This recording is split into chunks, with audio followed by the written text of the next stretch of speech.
नमस्कार दोस्तों।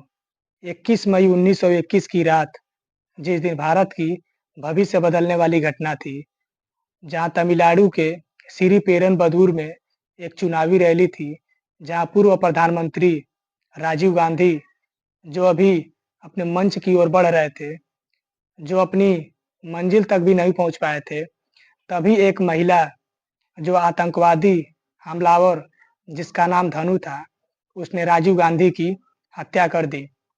इस घटना ने पूरे हिंदुस्तान को झकझोर दिया था, जैसे मानो कोई एक मातम छा गया हो। हिंदुस्तान की जनता ने पूरी तरह में खौफ मच गया था कि आखिर इसके पीछे का रीज़न क्या है। यह सिर्फ़ एक राजनीतिक घटना नहीं थी, बल्कि एक गहरे और अंतर्राष्ट्रीय जटिल संघर्ष का परिणाम था। उनको मारने के लिए काफ़ी जटिल और योजनाबद्ध तरीके का जाल बिछाया गया था, जिसका नाम एलटीटीई एक आतंकवादी संगठन था।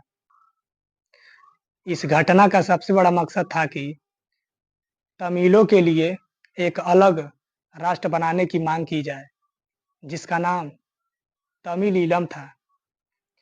इस घटना का सबसे बड़ा गैंग लीडर प्रभाकरन था, जो इस संगठन का सबसे श्रेष्ठ था और वह काफ़ी क्रूर और निर्दयी था, जो काफ़ी चालाक नेता था, जो इस संगठन का सबसे श्रेष्ठ था, जो काफ़ी क्रूर और निर्दयी था और वह काफ़ी चालाक नेता था।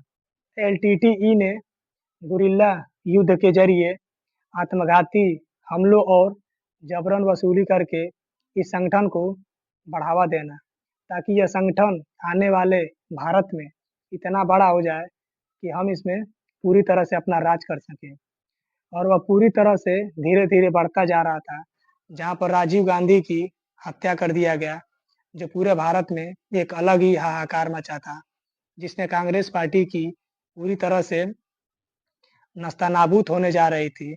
लेकिन पूरी भारतीय जनता ने इस कांग्रेस पार्टी के नेता राजीव गांधी को अपना दुःख का परचम लहराया था, जो उन्हें देश की आज़ादी के लिए राजीव गांधी ने शहीद हो गए, लेकिन उनकी यादें आज भी ज़िंदा हैं, ताकि भारत और श्रीलंका के संबंध में राजीव गांधी के हत्यावर हमले में हस्तक्षेप हो। साल 1980 के दशक में श्रीलंका में तमिल और सिंहली का संघर्ष एकदम चरम पर था, जहाँ लाखों तमिल भारत में आए हुए थे, जो शरणार्थी बनकर रह रहे थे। जहाँ राजीव गांधी की सरकार ने इसे सुलझाने के लिए फैसला किया था। साल 1987 में राजीव गांधी ने श्रीलंका के राष्ट्रपति जे.आर. जयवर्धन के साथ एक शांति समझौता करने का मीटिंग किया था। समझौते के तहत भारतीय सेना आईपीकेएफ को श्रीलंका में भेजा गया था। इसका सबसे बड़ा उद्देश्य था कि इस मैटर को जितना हो सके शांति से सुलझाया जा सके और एलटीटीई को निरस्त करना था।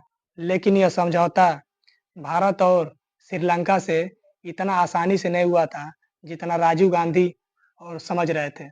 जहां एलटीटीई ने आईपीकेएफ के हस्तक्षेप को श्रीलंका में इसका कड़ा विरोध किया था, जहां आईपीकेएफ का स्वागत श्रीलंका में काफ़ी अच्छे से किया गया था, लेकिन यह स्वागत इतना जल्दी संघर्षपूर्ण में बदल गया कि आप भी जानकर हैरान हो जाएँगे।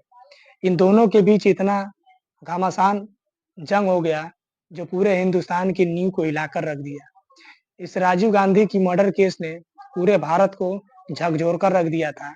किसी भी ने यह नहीं सोचा था कि राजीव गांधी का भी सोनिया गांधी की तरह मर्डर हो जाएगा। जहां एलटीटीई ने आईपीकेएफ पर हमला करना शुरू कर दिया था और इस हमले में सैकड़ों भारतीय सैनिक मारे गए थे। जहां एलटीटीई ने दावा किया था कि आईपीकेएफ ने तमिलों पर काफ़ी अत्याचार किए थे, जिसके चलते हमें यह कदम उठाना पड़ा था और आईपीकेएफ पर हमें हमला करना पड़ा था, जिससे उनके बीच भारत पर विरोध की भावनाएँ उठने लगीं और इस एलटीटीई ने भारतीय हमलावर पर लगातार अपना निशाना साधना शुरू कर दिया और इस हमले ने पूरे भारतीय सैनिकों की तबाही कर दी और भारत में एक तरह से एक नई क्रांति कर दी एलटीटीई ने, जो भारत के पूरे आत्मसम्मान के साथ खिलवाड़ कर दिया था। लेकिन विपिन सिंह की सरकार ने आईपीकेएफ को श्रीलंका बुला लिया था, ताकि एलटीटी अपनी जीत के रूप में इसे देख सके। एलटीटीई का मानना था कि यह राजीव गांधी की संघर्ष का एक जड़ था। और इसी समय एलटीटीई ने राजीव गांधी की हत्या करने का योजना बनाना शुरू कर दिया था और इस योजना का सबसे बड़ा मास्टरमाइंड जो प्रभाकरण था, जो इस ऑपरेशन की जिम्मेदारी एलटीटीई के प्रमुख खुफिया उट्टू अम्मान को सौंपी थी। इस गैंग लीडर में शिवरासन भी शामिल था, जिसे वन आई जैक के नाम से भी जाना जाता है, जो राजीव गांधी के मर्डर केस का जो राजीव गांधी के मारने का जो इस ऑपरेशन का मुख्य समन्वयक था। शिवरासन ने जब भारत में प्रवेश किया, तब वह राजीव गांधी की गतिविधियों पर नज़र रखना शुरू कर दिया था और इस आत्मघाती हमले के लिए धनु को चुना गया था। धनु जो एक युवा महिला थी, जिसके भाई और बहन एलटीटीई में शामिल थे। धनु को बताया गया था कि अगर राजीव मर्डर केस होता है, तो तुम्हारी पहचान एक शहीद के रूप में होगी और धनु को एक विस्फोटक बेल्ट पहनाकर राजीव गांधी के पास भेजा गया था और धनु को एक विस्फोटक बेल्ट पहनाकर राजीव गांधी के पास प्रशिक्षित करने के लिए भेजा गया था। जहां 21 मई 1991 की रात, जहां राजीव गांधी श्री पेरनबदूर में चुनावी रैली कर रहे थे, धनु और उसके साथी और फोटोग्राफर राजीव गांधी के पीछे-पीछे चल रहे थे और उनका पीछा कर रहे थे। राजीव गांधी के मर्डर केस में हरिबाबू, जो उस समय बिल्कुल मौजूद था, जहां रात करीब 10 बजे राजीव गांधी जब जनता के सामने वह भीड़ से मिल रहे थे, धनु ने उनके पास जाने की कोशिश की, लेकिन सुरक्षा से मौजूद एक पुलिसकर्मी ने उसे वहां जाने से बिल्कुल रोक दिया। लेकिन राजीव गांधी ने उसे आने के लिए आदेश दे दिया। वो राजीव गांधी के पास आई और राजीव गांधी के पैरों पर जब वह गिरना शुरू किया, तब वह बम विस्फोट हो गया और घटना स्थल पर चारों ओर अफरा-तफरी मच गया, जैसे मानो पूरे हिंदुस्तान में एक अलग ही आंधी उठ चुकी थी। राजीव गांधी की इस मर्डर केस ने पूरे हिंदुस्तान को झकझोर दिया था, जैसे मानो पूरे एक सुनामी आ गई हो और उस धनु ने जो किया, वो पूरे हिंदुस्तान को एक खौफनाक हादसा में बदल गया और कांग्रेस पार्टी वहीं से कमज़ोर होती चली गई और इस देश के एक ऐसे प्रधानमंत्री को मार दिया गया, जिसने दोबारा एक कांग्रेस पार्टी के प्रधानमंत्री को मारा गया था। इस घटना स्थल पर सीबीआई की स्पेशल टीम एसआईटी ने इन्वेस्टिगेशन करना शुरू कर दिया था। जांच के दौरान पुलिस को एक कैमरा मिला था। यह कैमरा किसी और का नहीं था दोस्तों। वह कैमरा जो हरिबाबू का था, उस कैमरे में ठीक राजीव गांधी और धनु के ठीक विस्फोट की इस कैमरे में ठीक विस्फोट से पहले की तस्वीरें सिर्फ मौजूद थीं, जिसमें राजीव गांधी और धनु की तस्वीरें सिर्फ दिखाई दे रही थी और किसी का ना ही उसमें इमेज एक्सपोर्ट किया गया था। एसआईटी के इन्वेस्टिगेशन से यह पता चल गया कि इस हमले का अंजाम एलटीटीई ने दिया है और इस हमले में कुल टोटल 26 लोगों को दोषी ठहराया गया था।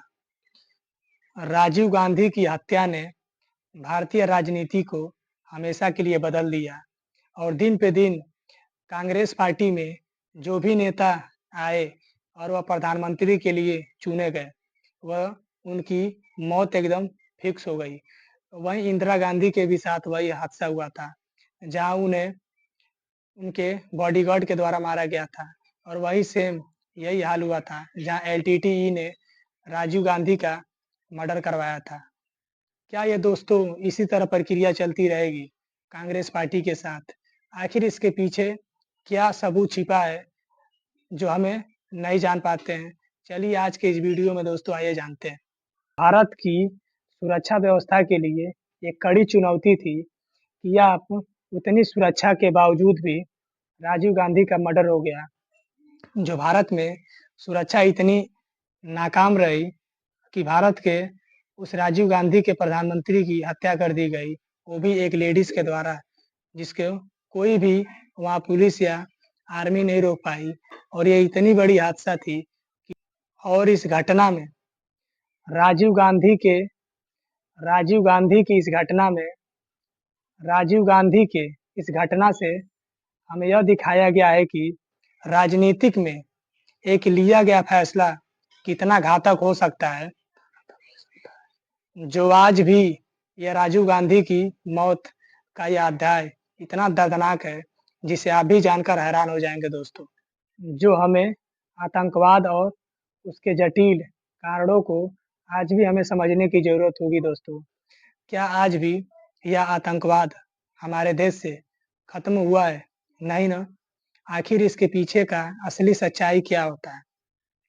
और हमारे देश से यह टेररिज्म इन इंडिया ये क्यों नहीं खत्म हो रहा है? आखिर ये टेररिज्म इंडिया को फैला क्यों रहा है? जो हमारे देश जो हमारे देश में इतने सारे मर्डर केस हो रहे हैं, प्रधानमंत्री को मार दिया जा रहा है। अभी हाल ही में पहलगाम अटैक हुआ था, जो कश्मीर में। क्या ये भारत के खिलाफ ही टेररिज्म होता है या अन्य देशों के खिलाफ होता है? कभी आपने इस पर दोस्तों विचार किया है? हमें अपनी विचार करके मुझे उम्मीद है कि दोस्तों मेरा वीडियो आपको ज़रूर पसंद आया होगा और ऐसे ही वीडियो के लिए मेरे वीडियो को लाइक, शेयर और सब्सक्राइब करना ना भूलिए और राजीव गांधी के मर्डर केस के बारे में हमें अपनी राय कमेंट में ज़रूर दीजिए ताकि ऐसे ही वीडियो के लिए मिलते हैं नेक्स्ट वीडियो में। धन्यवाद।